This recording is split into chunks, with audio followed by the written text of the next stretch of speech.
Good afternoon, and thank you for joining us today. Today we are doing a CPH exam review webinar, and the topic today is Public Health Law and Ethics. My name is Erin Williams, and I work for the Association of Schools and Programs of Public Health. We partner with the National Board of Public Health Examiners to present to you a variety of training resources on the 10 different content areas of the CPH exam. So I know most of you are familiar with the CPH credential, but one question that we are always asked is, why should I get certified? I've already got my PhD or my MD or my MPH, or etc. And in brief, the blanket statement is that the Certified in Public Health credential is the only one of its kind for public health that demonstrates not only your knowledge of the key public health sciences, but also your commitment to the field through continuing education focused on emerging and established public health issues. So in short, as the field of public health grows and its mission becomes more defined, it's going to be crucial or is crucial for public health professions to stay current in our rapidly evolving field. So before we get started with the content today, I just kind of want to go over a few of the resources we have available. And all of these resources are going to be linked from the nbphe.org website. There is a tab that you can click on that says CPH Study Resources. And there are 6 key items that we have identified to help you prepare to take your exam. The first is going to be the content outline, and we always suggest that candidates start by reviewing the content outline and determining which of the topics seem familiar with, which are you not most familiar, and then within each of these content areas there's going to be a list of identified job tasks outlining the skill that's required for each area. And this is a good way to kind of just start and get an idea for what you need to focus on. Also on the NBPHE website, there's going to be sample questions in the format of the CPH exam, and that's going to be a static set of questions available just to peruse through. And then there is a static set online mini exam of 50 questions, and these are going to be retired questions from the CPH item bank. And then we also have this webinar series. We have 4 left: health policy process, public health biology and human disease risk. Oh, excuse me, that's listed twice. We also have another one, evidence-based in public health in biostatistics. We just added that one this week, and that's going to be on October 22nd, 1 to 3 p.m. Eastern, and that will be solely on a biostats review. And the presenter is phenomenal. She did a great job. I listened to her presentation a couple months ago, and really dynamic. So if you need a good biostats review, I highly suggest you sign up for that one. And then we have the ASPPH study guide, and that is created really as a practice, interactive practice review.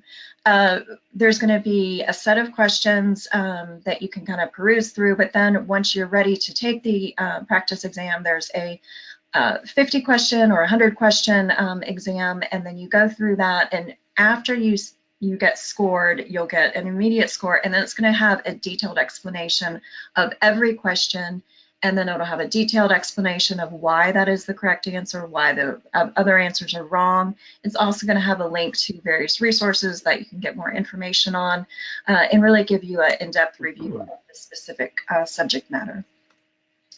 And then we also recommend the APHA published press study guide. This was written by our fabulous faculty at the University of South Florida College of Public Health. Our distinguished speaker today, Zachary Pruitt, wrote a chapter in the book. A lot of the information that he's going to be covering today is also covered and detailed in the exam review guide. It's got a chapter on each of the 10 content areas, definitions, explanations, and sample questions. So if you prefer to have a text-based book, we highly recommended this. And you can buy that on the APHA bookstore. So before we get started, I would like to go over just a couple administrative items. We're going to hold the questions until the end of the presentation. So there's going to be an orange box with a white arrow, and if you click on that on your control screen, that'll open up your control panel. that will have a box where you can input your questions as you're going along. If there's questions that Dr. Pruitt asked, you can type in your answer there as well.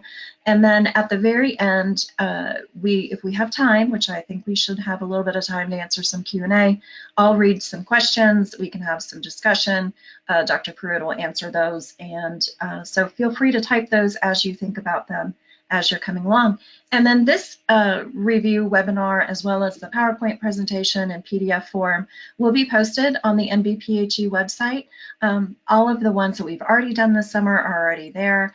And then this one, as well as the additional ones, will be posted as soon as possible. So without further ado, I would like to introduce our speaker of today. Zachary Pruitt has his CPH, his PhD, his MHA, and he is an associate professor at the University of South Florida College of Public Health. Dr. Pruitt? Well, thank you very much, Erin. Good afternoon, everybody. Yes, so we'll cover the public health law and ethics. And as she mentioned, I wrote Chapter 4, Health Law and Ethics, in the CPH exam review guide with Professor Drabiak, who is an attorney. I teach in the College of Public Health at USF in Tampa, Florida. I teach health policy and management generally, and strategy and management and policy and quality management and those sorts of things. So I'm happy to give you this webinar on health law and ethics. I think we cover most of what's in the chapter, although not all the details. I think if you're looking for more details, definitely go to the study guide or check out the book. I think you can find those. But what I'm providing to you this afternoon should give you a strong basis to pass the CPH exam.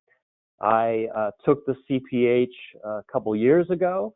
I found it to be, while challenging, certainly doable. What I took from it was that competent public health professionals who study and review it should do very, very well. And my students do well. And so I wish you all the luck with taking the exam, and I hope this webinar is helpful. So we'll start off with some session objectives. Again, this doesn't cover every competency that the ASPPH would recommend, but it's the highlights, if you will. So first, I would like you to be able to design strategies to ensure implementation of laws and regulations governing the scope of one's legal authority. We'll talk a lot about that this afternoon, one's legal authority. Second, identify regulations regarding health privacy, security, and confidentiality. Third, apply basic principles of ethical analysis to issues of public health research, practice, and policy. And finally, identify environmental, social justice, and other factors that contribute to health disparities. So first, we'll start with the definition of public health law. According to Lawrence O. Gostin, probably the foremost legal expert for public health law, the definition is the legal powers and duties of the state, that is the government generally, to assure the conditions for people to be healthy, and, now this is the important part, the limitations on the power of the state to constrain the autonomy, privacy, liberty, propriety, or proprietary, or other legal protected interests of individuals for the protection or promotion of community health. So what Gostin is trying to tell you is that there is a tension between what we see as the public good and what the individual retains as their right. That tension is what public health law is all about. The public good, our efforts to promote health, to protect health, to create conditions for people to be healthy, all the things that we do in laws and regulations that we feel, based on evidence, can help the community stay healthy or become more healthy. Yet, on the other side, the individual rights, people want to be and ought to be autonomous, retain their privacy, their freedom, and be able to conduct business in the way that they think they should. So think about how this plays out. Public health law both compels and constrains. Public health law compels vaccination, for example. Public health law constrains businesses to not pollute the rivers, for example. So these are limitations that we're placing on them. Vaccination, their autonomy, to be able to opt out in some way,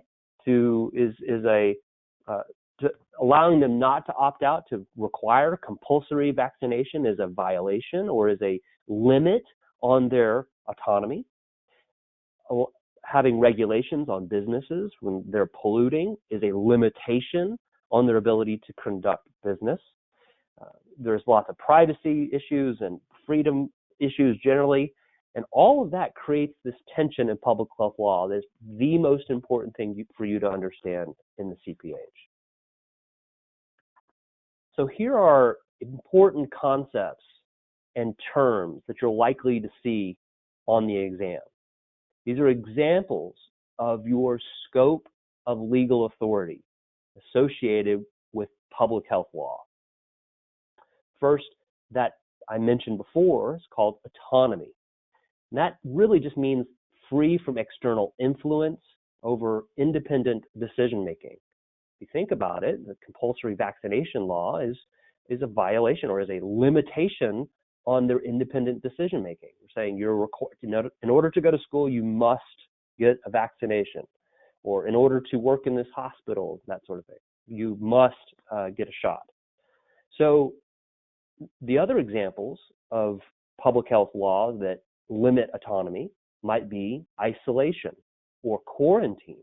Isolation is the separation of an infected person. Quarantine is the detention of healthy persons exposed to contagious disease. Many people, and especially people who don't have any familiarity with public health, but even those in public health, often confuse those two.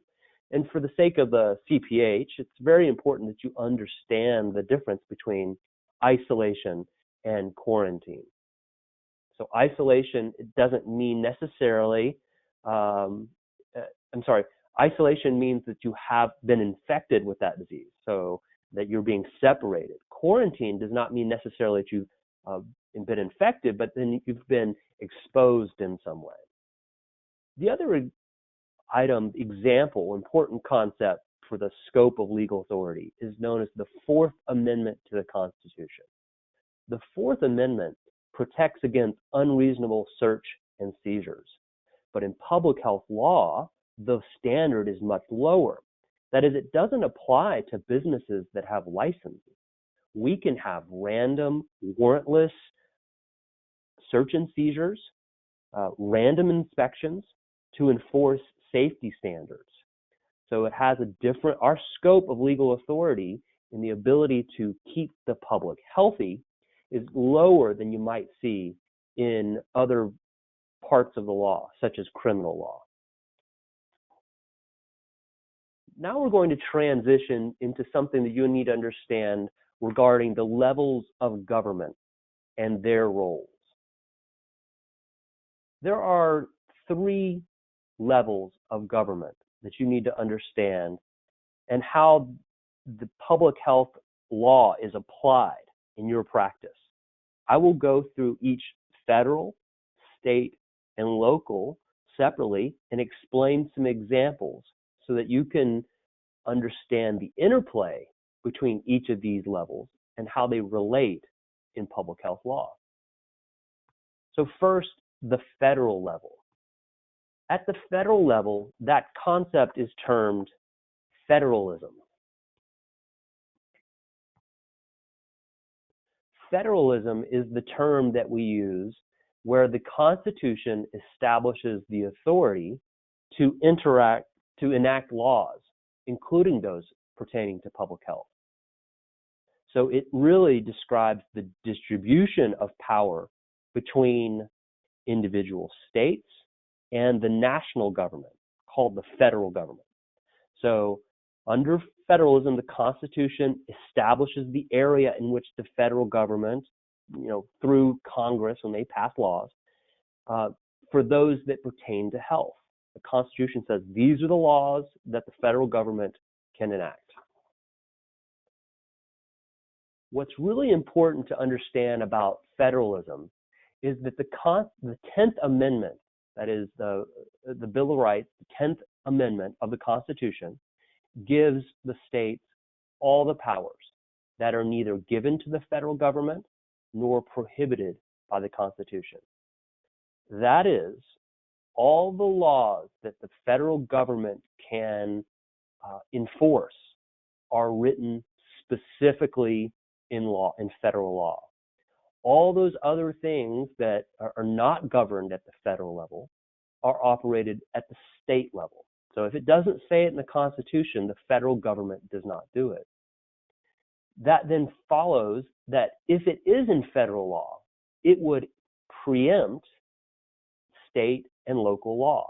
So that is, when the federal government writes a law, it is the law of the land. It supersedes, or what they say it preempts state and local law. So the best way I can think let's go back a little bit more. The best way I can think to describe federalism and the 10th Amendment is through an analogy.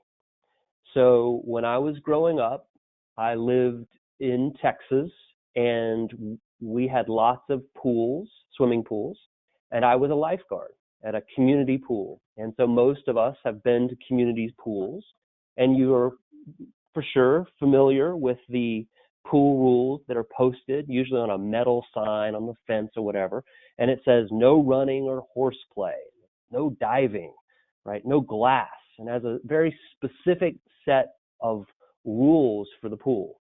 That's like the U.S. Constitution. The pool rules are set, right? You cannot do any of these things. Now, as a lifeguard, I can't make a law or a rule that goes against any of those. I can't say, no problem, you do all the horseplay you want, even though what it says on the sign. So the lifeguard cannot do that because it's on the sign. Now, I can make my own laws and rules that aren't on those, such as no Marco Polo. We all know that's the most annoying game of all community pools. It's incessant noise that this lifeguard cannot abide by. So I would say no Marco Polo. That would be my state law, right? So even though it isn't mentioned on the Constitution, that is the law, the rules on the sign, I can enact the laws on my own. Now, everything else the individual has the right to do. So if I haven't made a rule about it and it's not in the Constitution, the pool rules, then the individual can do that. Okay? That's how that works. Okay, thank you, Aaron. Another example of federal law is the Affordable Care Act and the law that requires that restaurants with multiple locations have posted their calories on their menus. You probably have heard of this. So your McDonald's or your Subways now on their menu have to list the calorie content of each of their items. The states can't say, oh, you don't need to do that. We're going to make up our own laws. No. The federal government, through the 10th Amendment, is allowed to make laws that applies to all the states. And the state can't make up laws that supersede that. The federal law preempts it. So here's the calories for the cheeseburger. That's 1/3 of a pound. And the combo, I'll have you know, is 2,260 calories. So in this instance, basically my total calories for the day is the cheeseburger. That's good to know, right? So the federal law enables me to understand what the calorie content is so that I can make informed decisions about my health, knowing that I should probably avoid the cheeseburger combo unless I want to skip breakfast and dinner later on. Another example are cigarette warnings. So you may know that the federal government has set laws where all the states, no matter what state is, they have to have certain labels on the cigarettes. And recently the FDA has proposed graphic warnings on their packages and ads, such as tobacco smoke can harm your children, which is pretty scary. It's a federal law, so the state, a tobacco state can't say, oh, well, we're not going to do that. The federal law preempts it.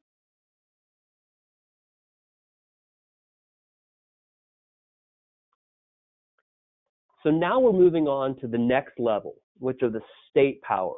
And again, the 10th Amendment gives the states all the powers that are neither given to the federal government nor prohibited by the Constitution.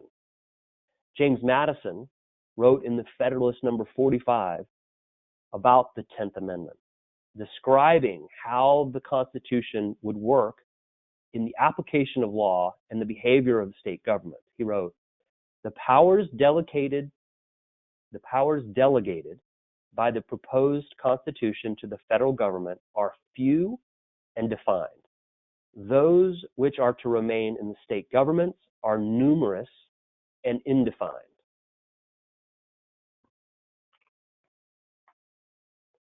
So this concept this is the first time I've introduced this concept, but I've alluded to it throughout. Police powers, something you really should understand, and don't misconstrue the word police. All it means is that the states retain the power to protect the public's health. The coercive effects of the state, of the government, to require, for example, quarantine or isolation or mandatory vaccinations, that is called police power. You may think of, men and women in blue with the badges, and that's not what we're talking about here.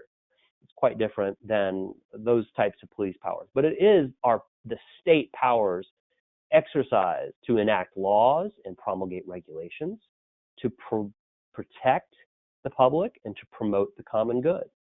So remember, don't confuse that with criminal law powers, because they're quite different. Public health law doesn't require probable cause warrants, as you might in criminal law. You can enforce protections without a court hearing in public health law. We operate in public health law under a more probable than not standard of evidence, which, of course, in criminal law, they operate under a beyond a reasonable doubt. So our ability, the state's ability to protect the health of the public is known as police powers.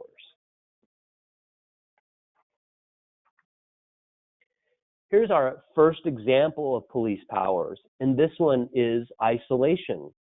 This picture is actually taken from the Congo, but the idea is that the state police powers could require this gentleman to be isolated, kept away from anyone else if he contracts a disease. And in this case, it's Ebola.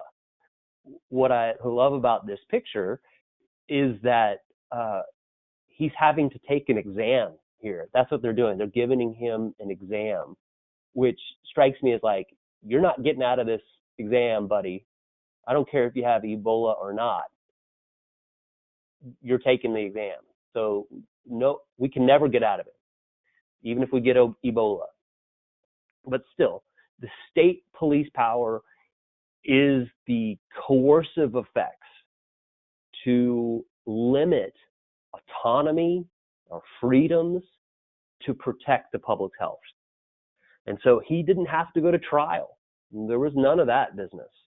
Under a lower standard public health law, the application of police powers by the state means that we can isolate him if he contracts Ebola.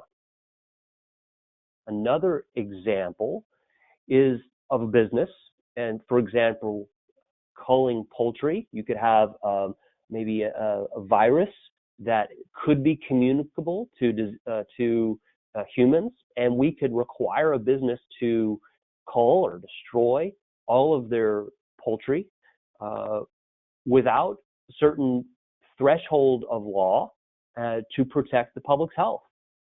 And because they're a licensed poultry vendor, they have, basically we have, as the state has the power, the police power to make them do that. Now this picture, I couldn't find a good example of culling of poultry, which is probably good. It's kind of a sad event anyway, but this picture is great. This says lost chicken, huge reward will be given. You got to call Melissa. And this says lost chicken goes by the name of Fifi. I love that. I don't think that's really an example of culling poultry, but that's all I could come up with. But still, the idea of application of police powers. Now, on to the third level. So we've talked about federal, and we talked about state government. Now we're at the local level. And that term, you should know this for the CPH, that term is known as home rule. Home rule authority gives local officials the ability to enact ordinances or regulations that are specific to the community and not otherwise prohibited. Home rule is applied at the county and city health department levels. So many states have a very powerful public health entity. They don't allow any home rule. Some states are home rule states that have maybe call it jurisdictions where home rule is applied. So you might have a city health department, like the New York City Health Department, that would apply their own rules or laws and regulations to protect the public's health. And that would be home rule. So let me give you some examples of this. First example of home rule, here's New Orleans, Louisiana, and they are banning cigarette smoking in bars. Now that's commonplace in many parts of America. New Orleans is, I think, just now getting around to this. If you've been to New Orleans, you may understand their delay. It's a great city, and yet here they are banning cigarette smoking in bars to protect the public's health, to protect the workers that are there, the bartenders and the waiters and waitresses. That's an example of home rule. New York, you may be familiar. They passed regulations that prohibited the sale of certain sugary drinks, but then it was repealed, and of course it's been in the news. Assault rifles are another bit in the news lately. Of course, officials have banned the use of these assault rifles and their high-capacity magazines, Boulder, Colorado being an example of that, where they said you can't have these and you can't sell them. But you know what? Assault rifles is a good example of preemption, because in many states, these home rule entities, these cities, have passed these ordinances, these rules, regulations, laws to prevent the sale or possession of these assault rifles or high-capacity magazine or bump stocks. And the state government has gone in and passed laws that nullify the home rule. And under preemption, the state law preempts the local law. Just as the federal law would preempt the state law in the levels of government, the state can preempt the local law. And so that's something you're seeing going on with assault rifles. So up until this point, I've introduced two main ideas. The first is this tension between the public good and the individual rights. Then I discussed the levels of government as it applies to public health and how they relate. So let's go back to that other point, the main point I wanted to make regarding tension, the public good versus individual rights. You're seeing multiple perspectives on this slide, and I want to stress that in no way will these perspectives, these political perspectives, be on the exam. But I do find it is important to understand how there are multiple perspectives and our role as public health practitioners in limiting their freedoms to protect public health. So because there's lots of multiple perspectives and each individual has a different way of looking at things, I wanted to go through these so you can see how public health law could infringe on someone's individual rights. So generally speaking, the ideological left is concerned with personal interests, their autonomy, privacy, liberty. So we really think that the ideological left finds that the freedom of movement is very important. And so our laws promoting quarantine or isolation is particularly problematic. Against our civil liberties, if you will, when public health law applies these laws that are against our ability to move around. The ideological right, when we have these perspectives, we are mainly focused on proprietary interests, that is, the freedom to conduct business, use and develop property, or contract freely. So when we have laws that limit their ability to have free enterprise, they see that, we see that as a problem. Right? So all these regulations and the red tape, so to speak, is a violation of their rights. It infringes upon their rights. So we have to be aware of that. There's also something called a personal libertarianism, the idea that they really don't like any compulsory powers such as vaccination and isolation and quarantine at all. And so they view the government's interference in those as being particularly problematic.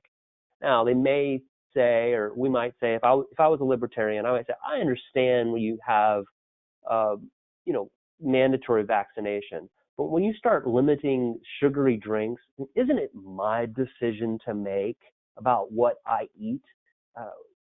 Don't limit my ability to purchase what I want. I'm making a decision to perhaps consume my weight in Coca-Cola. And finally, economic libertarianism is that believes that public health powers interfere with free enterprise. So they'll say, the strong government role applied to non-communicable disease threats can be called maybe the nanny state. You may hear that. So again, that's that tension, the tension between our effort to protect the community's health and individual freedoms. So you see this playing out in lots of examples. And in here are lots of key terms that you should be aware of. Childhood vaccinations for the public good, certainly reducing vaccine preventable disease incidents. But religious freedoms under the First Amendment, there's also free speech, but religious freedom is limited, as is parental autonomy when we require children to be vaccinated before going to school. Helmet laws certainly could reduce death and head injury, but a violation of personal freedom. In my state, the former governor, Jeb Bush, said that it was a violation, and it was repealed, that law.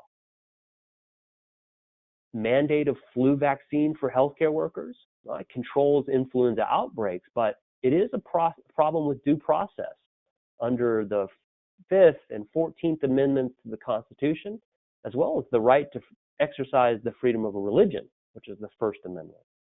Quarantine and isolations are one of our tools to control infectious disease, but it certainly limits the freedom of movement and due process laws. In other words, we're not held to the same standard as criminal law, and we can, in effect, lock someone up under suspicion that they have a disease. And so that is a violation of the due process. But in our efforts to keep the communities healthy, we can exercise those state police powers. And then finally, ban on handguns in homes. We think that might control gun violence, but the Second Amendment, it protects the individual's right to keep and bear arms. And so when we enact local laws, this is in Washington, D.C., that was a good example of controlling gun violence that way. It was deemed a violation of the Second Amendment.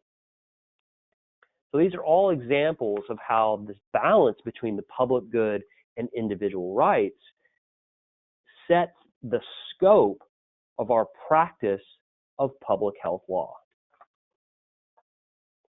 So now I want to transition slightly into something you have to understand for the CPH exam. First, there's a difference between a law and a regulation. Throughout this lecture, I've pretty much used it interchangeably: laws, regulations, rules, ordinances, all right? But they're actually separate. A law, public health law, are a system of rules created for the promotion of community health, right? The regulations are the set rules that describe the implementation of the laws, of the legislation, right? So to put a finer point on that, the laws are passed by the legislative branch. The regulations are in response to that, an implementation of those laws by the executive branch. So the governor or the president will make the regulations to implement. Now, they both carry, quote unquote, the force of law. That is, they can be enforced through police powers, but they're different in how they're exercised. One is Congress at the federal level. Congress passes laws, and then maybe the FDA, the Federal Drug Administration, passes regulations related to those laws. So you should definitely understand the difference. Now, we should go into HIPAA, the Health Insurance Portability and Accountability Act, because this is a great example of the difference between laws and regulations. So Congress passed HIPAA. Then the regulation was implemented by the Department of Health and Human Services through the Office of Civil Rights. So all the regulations that you may be familiar with, such as the HIPAA privacy rule and the HIPAA security rule, are regulations on the law that is known as HIPAA. HIPAA is very important for you to understand on the CPH. Review this information carefully to make sure you understand the differences between these terms. So first, under HIPAA, protected health information are all those identifiable information pertaining to an individual, such as demographic data, health condition, receipt of services. There's a whole list of things that can be used to identify an individual, such as address. Right? That's important that you understand what that is, because we have to keep it private. Privacy is our freedom from intrusion, and we have to control the extent, the timing, and the circumstances of sharing personal health information. We have to keep other individuals' personal health information private. Security, a little different term, you should know the difference, are the practices and policies and procedures created to protect a person's PHI. So think of the health information systems that might have to have security involved with it, firewalls and the like. That's security. It's very important that we have, our organizations have systems in place to keep protected health information secure. And then finally, confidentiality, a different term altogether, meaning patient disclosing information in a relationship of trust. When you fill out your forms at the doctor's office or the public health clinic, your expectation is that will be kept confidential.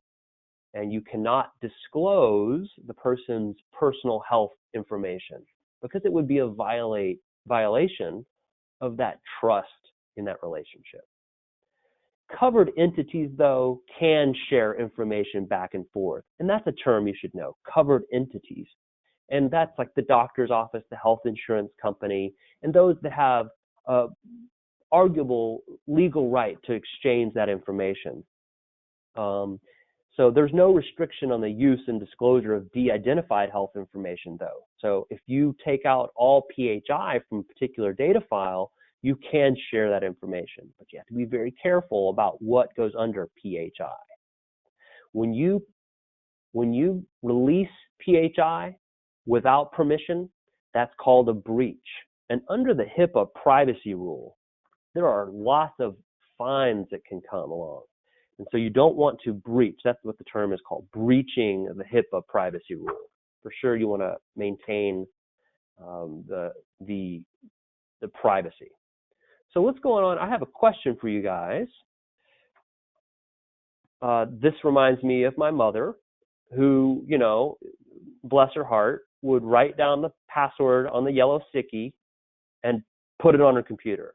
Right? How many people know Bobby at the office that might do this?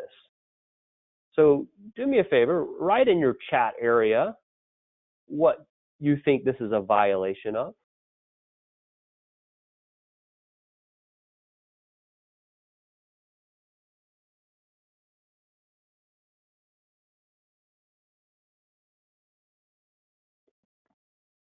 This is a violation of which rule under HIPAA? So this is a test.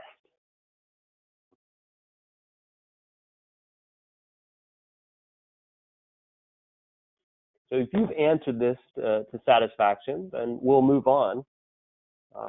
But I think this is a violation of, wait for it, of security. You can't post your password like that. Come on, Mom. Don't write that down. That is not secure. It's hackable. And there are other examples, and you should be able to identify those in the CPH exam. So they will give you a scenario in that question and say, okay, which of the HIPAA regulations does this violate, right? Security, confidentiality, privacy, and you have to know the differences in those terms. Just at a basic level to succeed on the CPH, HIPAA is very important. So now we're moving on to ethics. So this webinar is about health law and ethics, and here we are into the ethics portion of this. Ethics are the moral principles that guide rules for professional behavior. It supports ethical decision making to give you a series of questions designed to provoke rigorous deliberation amongst public health professionals. So we talk about ethics because the practice of public health is fraught with many dilemmas. That is, what are the right things to do? It wouldn't be a topic of conversation, or there wouldn't be such a thing known as the code of ethics if everything was black and white. But we know that many, many things are in the gray area. And so you have to know how to handle these situations that are in the gray area. And so there are steps that you can take by knowing these ethical principles, being familiar with the public health code of ethics, to help you analyze these ethical issues. Right? You evaluate the ethical dimensions of the various public health options. That is, if we do this to protect public health, is it appropriate? Is it a violation of someone's civil rights in some way? All right. And so once you understand what the options are, if you've evaluated those options for action, then, and probably the most important thing in your role as public health practitioner, is to provide justification for one particular public health action. That is, we're doing this, we know it may challenge individual freedoms in this area, but under this ethical principle, it's the right thing to do. Right? So you have some backup according to our moral standards as we behave as public health professionals. Right? Many things we do are thorny problems. You know, after all, that's why they're called ethical dilemmas. So ethics help us do the right thing. APHA has principles of ethical practice that you should be aware of, and these essentially list these moral norms, the right things to do that we can use as a guide for addressing very complex ethical dilemmas in our day-to-day action. You can find APHA principles of ethical practice on the web. You can be aware of some of these issues going forward. There's a PDF document, in fact, that looks like this is a screen grab from that PDF document. And you should download it, understand the principles of ethical practice. Okay. Now, related to ethics, maybe the most important thing in terms of your studying is the Belmont Report. The Belmont Report provides 3 ethical principles of human subject research. The Belmont Report says that we need to have respect for persons. We need to act with beneficence. And we need to have justice, to ask whether the benefits and burdens are distributed fairly and whether affected groups have the opportunity to participate in those decisions. So again, respect for persons. Really, it's about treating participants as autonomous agents. They can make decisions. It's informed consent, free from coercion. Very important. And certain vulnerable populations have a higher standard for how we inform, how we gather their consent. Beneficence, protecting participant well-being. We've got to ensure that the benefits of the research are greater than the risk that they take on by participating. And then finally, justice, as I mentioned, about the benefits and burdens being distributed fairly amongst people and whether the affected groups have the opportunity to participate. That's called procedural justice. The infamous Tuskegee syphilis experiment is a perfect scenario for us to understand how our ethics can be violated in our public health research. As you may know, the experiment was conducted without consideration of the health of these men who tested positive for syphilis. We did not work to prevent the spread of the disease, and we did not even give them treatment when penicillin was accepted and known as a medical intervention in 1945. In fact, there was a 27-year span between the introduction of penicillin as a treatment and the end of this experiment. So during that 27 years, the participants were neither informed of their condition nor provided with medication. So think for a moment, if you could, and maybe let me know in the chat what ethical principles are being violated or were violated in the Tuskegee syphilis experiment.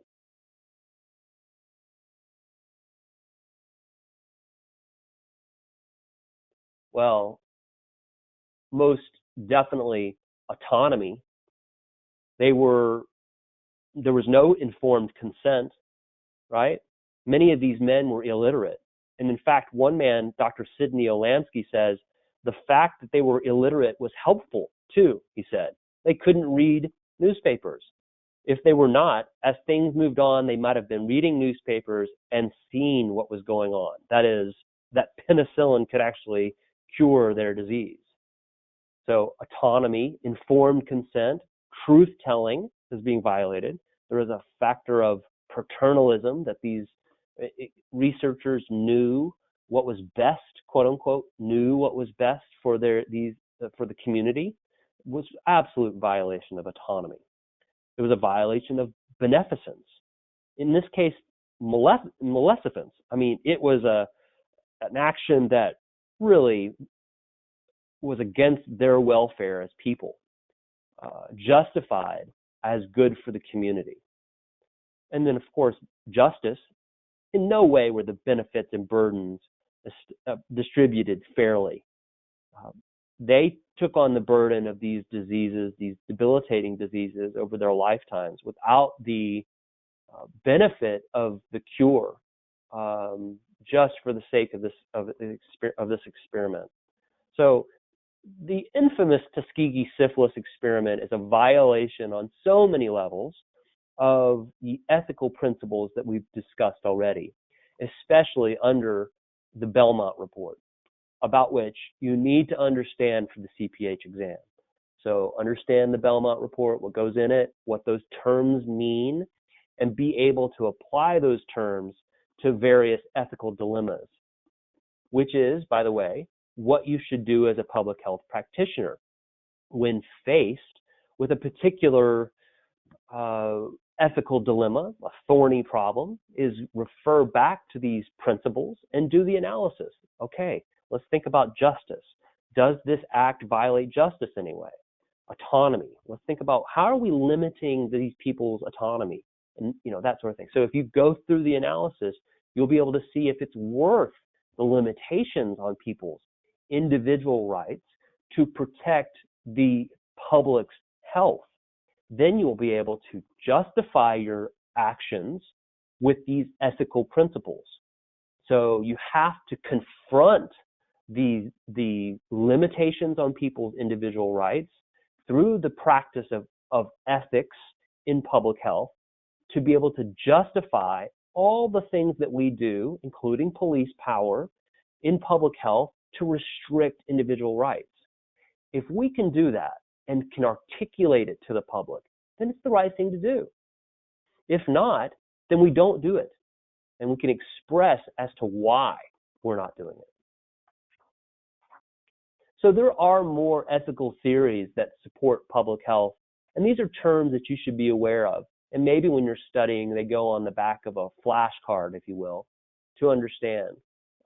But you might see these on the exam in the sense that under what ethical principle is the following scenario best justified, for example. So these are terms that you should know, like utilitarianism, which promotes the goal of the greatest good for the greatest number, or communitarianism, which is the individuals are inseparable from the community life, and no one person or no one community can ever be completely self-determining.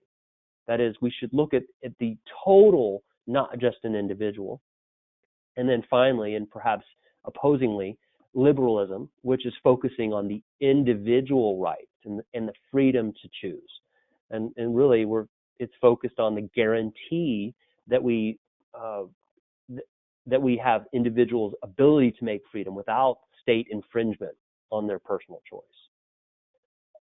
Ethics is, really important when we're doing community planning, and you should be aware of these terms when studying for the CPH, because they apply to when we're out in the field working with the community to get their input or to understand what's most important. So priority setting is that component of health planning that really involves understanding which decisions to make. So how to allocate scarce resources. You're asking the community to set the priority.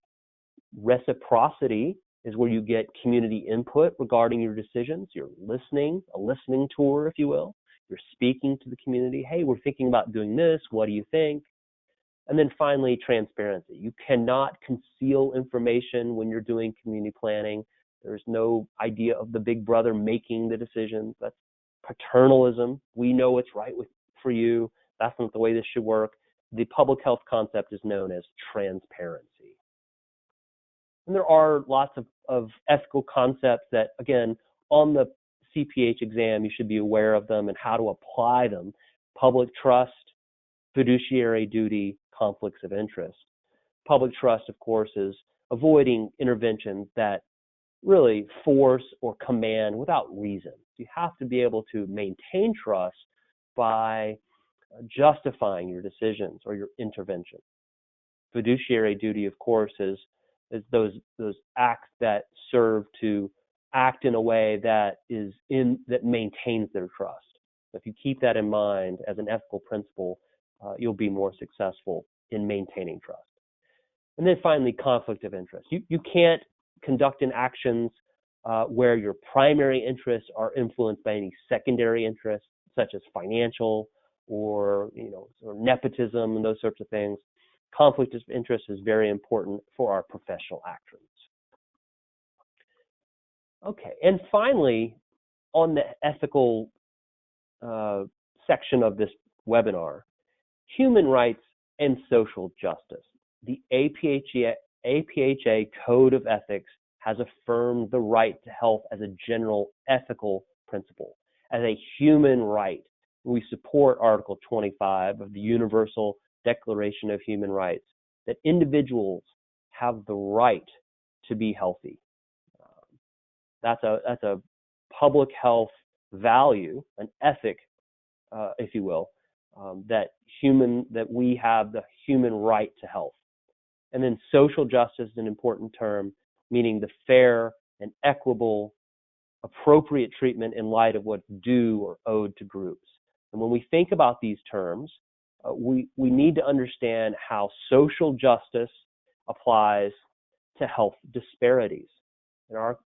You probably understand as a health practitioner that health is not equally distributed among our population, that there are health disparities, that some individuals or groups face disproportionate risk of disease.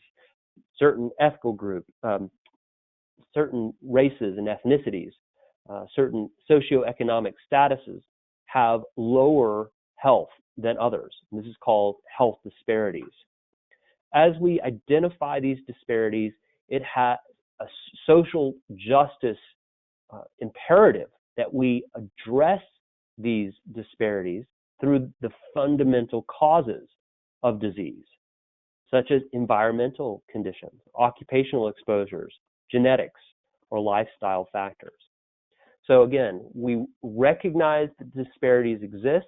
It is social justice principle to address those health disparities, and we should do so in a way that addresses the root cause. So let's give an example. Environmental justice is very important. Environmental justice just means that whether the impacts of environment are distributed equally in our population. Environmental justice means that we should understand how disparities occur in health based on our environmental conditions. So as an example of environmental justice, we might look at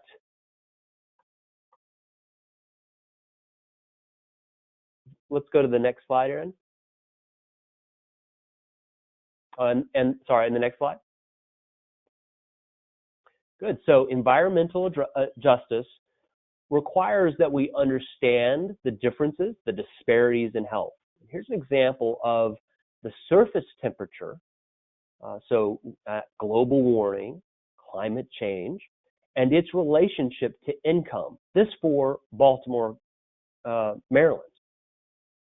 If you see that Franklin Square, a community whose a third of the residents are living in poverty, is 6 degrees hotter than the other locations in Baltimore, meaning that there's a both causative and reverse causative relationship between the environmental factors and people's income. That is, their income causes them to live in places that have higher environmental risks, and those environmental risks may actually cause lower income due to allostatic stress on these individuals, causing them to earn less or to be less successful in a financial sense.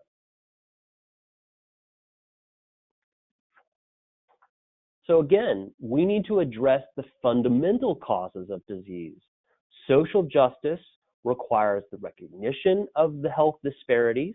Social justice requires that we address the fundamental causes of those diseases. So in the area of environmental justice, understanding that the climate change may impact those in low-income brackets more than others, that as a social justice issue, we should perhaps just address renewable energies, using solar power or wind power or other types of energy solutions that will reduce carbon dioxide in the in the atmosphere. So our ability to address the fundamental cause is a social justice issue. So that brings us to the end of our webinar, and I am happy to answer any questions you might have related to the content, or if you have questions regarding the exam, I can answer them, or Erin could also help. Thank you very Great. much for attending. Great, thank you, Zach. We have a couple questions that have been posed in the question box, and just to remind you, if you click on that orange box with the white arrow, that'll open up your control panel, and then you just type your questions in that question box, and we'll go ahead and answer them. If you have any questions, just generally speaking about the CPH exam, about other topics, not content specific, but just in general terms, feel free to ask those as well. So the first question we have is, when you were talking about vaccines, would you say that respecting the right of an individual is best illustrated by the ethical principle of autonomy, not the principle of justice? Yes, that's right. I think so, because I think you're talking about maybe community justice. I think autonomy is the issue at hand, because we are limiting their ability to make a free choice by requiring vaccinations before they go to school, or requiring that they have a flu vaccination before they work in a hospital, for example. So yeah, in that instance, I think it best applies to autonomy. Okay, and then a follow-up on that is, from your talk, it seems that utilitarianism best supports the quest for vaccinations for the greater good.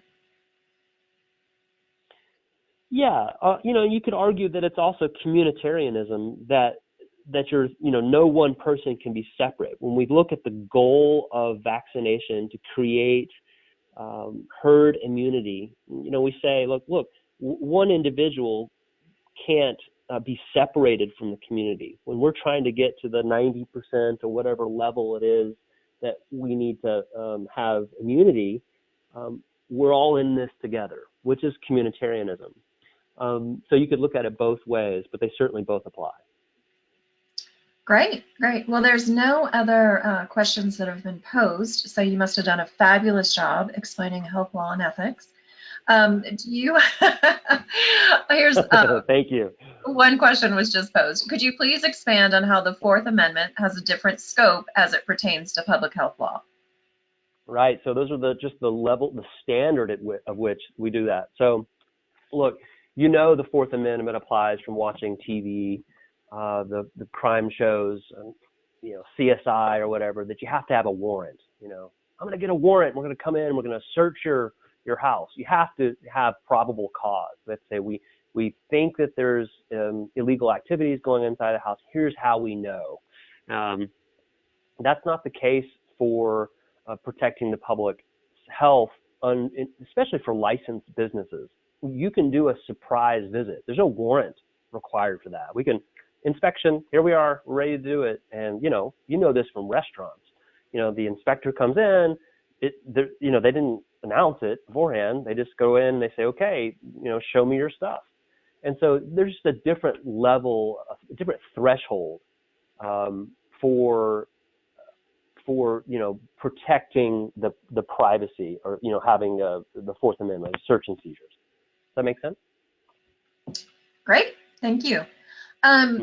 No further questions have been submitted, but Zach, could you take just a couple, minutes just to kind of comment on, best advice for folks as they're preparing for the exam, what you recommend, what you would tell your students? Yeah, well, I tell my students that you guys know this. So look, I took the CPH exam long after I got my doctorate in public health, and Lordy, I did not want to fail the exam. So I had a little anxiety, like, wait a second, I'm a competent professional. Shouldn't I know this stuff already? I committed to studying, and I did great. So I think what it's about is having confidence that you have not only practiced public health, but that you pay attention to these issues in newspapers all along, and that you're aware of these issues. And then it just requires some boning up. In health law and ethics, you got to know the terms. I would say do the flashcards, being able to apply it to examples, whether you get in a study guide or being able to differentiate and apply, which you'll do great if you do that. And then on biostatistics, you're going to have a few terms that you understand. And again, being able to apply those things is really important. So to summarize my perspective, you know this. Just refresh a little bit through studying and then go nail the exam. Wonderful. One question, let's see, was just submitted. Is there a resource for navigating policy advocacy by local public health departments? I know many are discouraged from policy advocacy for fear of appearing political or unethical.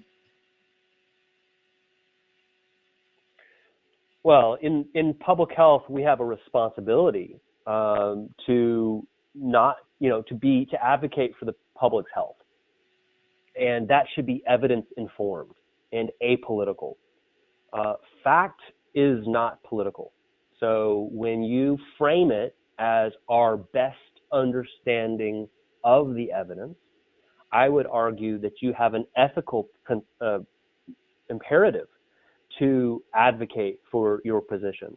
And if that requires advocacy from legislators, it really doesn't matter their political perspectives. If you're advocating on behalf of the community, you're doing the right thing. And yes, at the University of South Florida, we have the Advocacy Lab, which explains on how to advocate in the most ethical and responsible way. And so there are others that do that, other colleges that will give you boot camps on how to do that. So don't be afraid. You're a public health practitioner. You have the public's best interest at heart. It is not about electioneering. It is not about voting for this party or that. It's about advocating for the evidence to protect the public's health. So you can do it. Great. And I just wanted to highlight on the screen, I pulled up the study resources recommendations that we have. And if you go to nbphe.org, click on the study resources tab, you can have a link to all of this information. We have the content outline, sample questions, practice exam webinars, a link both to the APHA study guide and the ASPPH online practice exams. And that's what we really recommend. We recommend that you kind of find what works best for you within all of these resources and go from there. But if you have any questions, you can always contact NBPHE. You can contact myself, Erin Williams, at aspph.org. It's ewilliams@aspph.org. And I can put you in touch if you have specific questions about any of the content areas or any of the presentations that have been done thus far or upcoming. I'm happy to put you in touch with presenters, and they're a great group of folks that are more than willing to answer questions as you go along. So thank you so much for joining us. I hope that you join us for the remaining 3 webinars that we are hosting over the next 6 weeks or so. And thank you, Dr. Pruitt. We really appreciate your time and effort today. My pleasure. Thank you, Erin, and thanks everybody for attending. All righty. Bye-bye.